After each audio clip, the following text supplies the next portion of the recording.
Hey there, and welcome back to the show. Uh-huh. Today we are tackling something pretty relatable, I think. It's avoiding falling in love too quickly. Oh, yeah. I mean, we've all had that whirlwind experience. You meet someone, there are sparks, and bam! You're already picking out China patterns. Exactly. But we're going to learn today that pumping the brakes a bit Yeah. might be a good thing, A little bit of wisdom never hurt. right?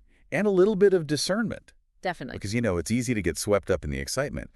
But today's deep dive uses this podcast episode called How Can You Guard Your Heart and Avoid Falling in Love Too Quickly? Mm. And it's got some really good advice, all coming from, that faith-based perspective. I love that. And one of the things that really stood out to me right away was this idea of not letting emotions just completely run the show, Yeah. especially right at the beginning. It's tough because our brains are just wired to react first with our feelings. Yeah, well, especially when those love hormones are. Oh, yeah. Then you've got no chance. Forget about it. You're gone. It's like that feeling when you're on a roller coaster.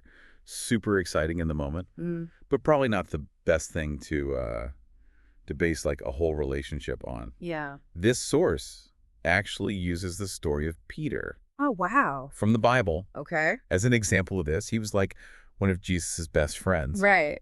But even he would let his emotions sometimes, get in the way of his judgment. It's so true. The episode mentions that part in Matthew 16 where Jesus is telling the disciples that he's going to die and then rise again. Heavy stuff. And Peter, who obviously loves Jesus deeply, just kind of loses it and says, like, no way this is not going to happen. Oh, Peter. But Jesus points out that, Peter's thinking from a purely human perspective and not really thinking about God's plan for all of this.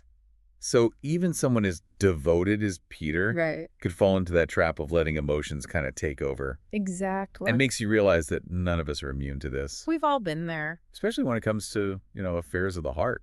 It's powerful, though, because it's not about pretending we don't have feelings. Right. It's about realizing that they're only one piece of the puzzle. Yeah. We got to use our logic, get some good advice, and most importantly, we got to pray for God's guidance. Mhm. And the source really emphasizes that, going to God shouldn't be a last resort. It should be the first thing we do. That really resonated with me. It actually quotes Psalm 37.5, Mhm. commit your way to the Lord, trust in him, and he will act. It's beautiful. It is, but, what does that actually look like practically? When you are starting to have feelings for someone, what are we actually praying for? I think it goes beyond just like, God, please make this work out, Right. We're inviting God into the situation and asking for clarity and discernment. So maybe instead of, God, is this the one? Yeah. We should be asking, like, Right. God, help me to see this person clearly, Exactly. his strengths, Yeah. and weaknesses, whether we're actually compatible or not. And are we open to hearing what he has to say, even if it's not what we want to hear? Oof, that's tough. It is. Especially when you're in that, like, honeymoon phase where everything Yeah, his seems rose-colored glasses. perfect. Right. Yeah. But that's why this next point from the source, I think, is just so important. It's about looking at their character, Yes. not just their words. It's easy to get swept away by charm and, flattering words, big gestures. Oh, for sure. But as the source reminds us, actions speak louder than words, right? Hmm. We need to look at how they treat others, how they deal with conflict.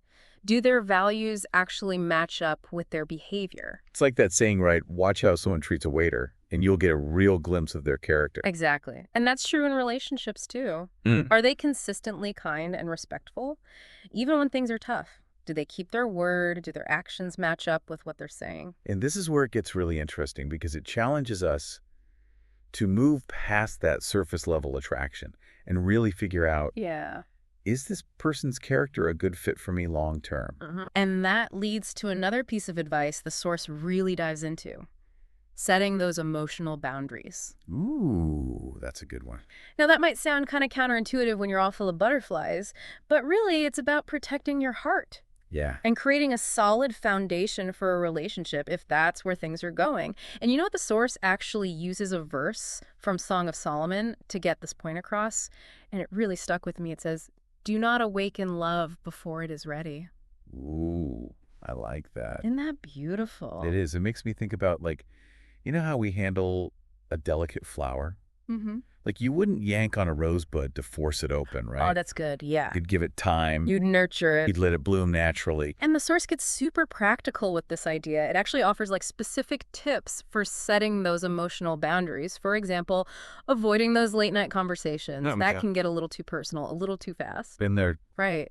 It's so easy to just let your guard down when it's late and you're feeling all connected and you start sharing things you might not have shared during the daytime. And all of a sudden, Yeah, you're like, whoa. there's this level of intimacy that maybe shouldn't be there yet. Yeah, it's like fast forwarding Right. too quickly. And the source also cautions against using, overly affectionate language like honey or darling too soon. It seems like a small thing. Yeah. But words have power. Oh, they do. And they can create this false sense of closeness. It's not about being cold or anything. It's Mm. just about being intentional. Intentional with your words and your actions. Yeah. And the source makes it clear that if this person is the right person for you, Right. they're going to respect your need for these healthy boundaries. Okay. So we've talked about emotions, prayer, looking at someone's character and boundaries. Is there anything else this source brings up as we try to, like, figure out how to navigate those early stages of a relationship? Yes. Actually, it comes back to prayer, but this time it's specifically about praying for discernment and peace. I'm curious about that distinction. Are they not kind of similar? Well, they are definitely connected. Discernment is about seeing the situation clearly, Right. being able to tell the difference between what's real and what's not. It's Mhm. about recognizing those red flags and seeing if you're actually compatible and seeing the person for who they really are, not just who we want them to be. Right, right. And peace. What about peace? Peace is that deep inner knowing that you're on the right path, Okay. that your decisions are lining up with what God wants for you. So it's different from that like initial excitement you get when you first meet someone. Oh, yeah. That can be intoxicating, but it's not always a sign of a healthy, lasting relationship. Okay. So how do we actually know if we're experiencing, that real peace that comes from God? That's a great question. Yeah. What does that feel like? Well, the source actually challenges the listener to really pay attention to their gut feelings. When you picture this person, when you picture a future with them, Yeah. what do you feel? Is it calm? Is it anxiety? Are you at peace with who they are, flaws and all? Yeah. These are all important things to think about.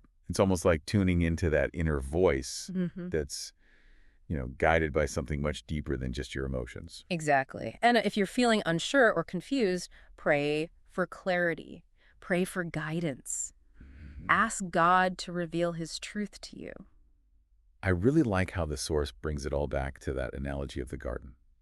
I've talked about guarding our hearts. Mm-hmm. But what does that look like, practically speaking? Well, just like we protect a real garden, from weeds and pests, Right. we need to protect our hearts from things that can harm us emotionally. So like rushing into things too quickly, ignoring those red flags, letting our emotions completely run the show. Exactly. And the source makes a good point that guarding our hearts isn't about being closed off Right. or being afraid of love. Yeah. It's about being smart and intentional Uh-huh. and having a healthy dose of caution. It's about recognizing how much we're worth and not settling for less than God's best for us. It's about taking time to really get to know someone. Yes. See their character. Yeah. Ask for God's guidance and make sure our hearts are truly ready for love. I love that. It's like we should be just as careful with our hearts as we are with, our other valuable things. I've never thought about it like that. Right. But it makes so much sense. We spend so much time, protecting our stuff, our money, our jobs. Yeah. But what about our hearts? That's where the real treasure is, right? Exactly. They deserve to be protected just as much. So if we're going to, sum up what we've learned today, Yeah. it seems like it's all about finding that balance between excitement and wisdom, between being open to love and also being discerning. I love that. Like having both hope and caution. Yeah, because love is a gift, It- but it also requires, us being good stewards of it. Yeah. We've talked about practical steps like prayer, like really paying attention to someone's character, Yeah. setting boundaries, and listening to that sense of peace that God gives us Right. to know that we're on the right track. And Yeah. all of these things ultimately are about guarding our hearts, Yeah. protecting ourselves from getting hurt, Mm. and making sure we're ready for a love that lasts. So good. And you know what? That brings me to a final question. Okay. It wasn't in the podcast episode we were looking at, but I think it's worth thinking about. Okay, here it is.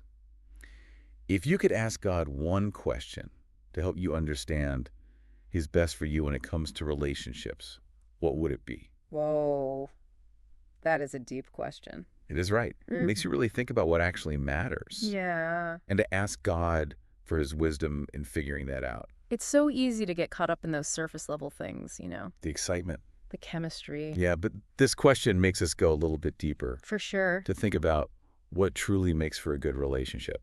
One that's fulfilling Yes. and that honors God. Yeah. To our listeners out there, I really encourage you to sit with that question. Yeah. Maybe journal about it. And see what comes up for you. What comes up when you seek God's heart on this? It's been such a great deep dive today. It has. Really thought-provoking. I hope it's given you some tools and some new ways of thinking about love and relationships. Yeah, and just remember, Yeah. you're worthy of love. Absolutely. God has an amazing plan for your life. Mm. Trust in His timing. Yeah. Guard your heart Uh, and keep seeking His guidance. Until next time, stay curious, keep diving deep, and always remember to listen to your heart, but let wisdom lead the way. Beautifully said.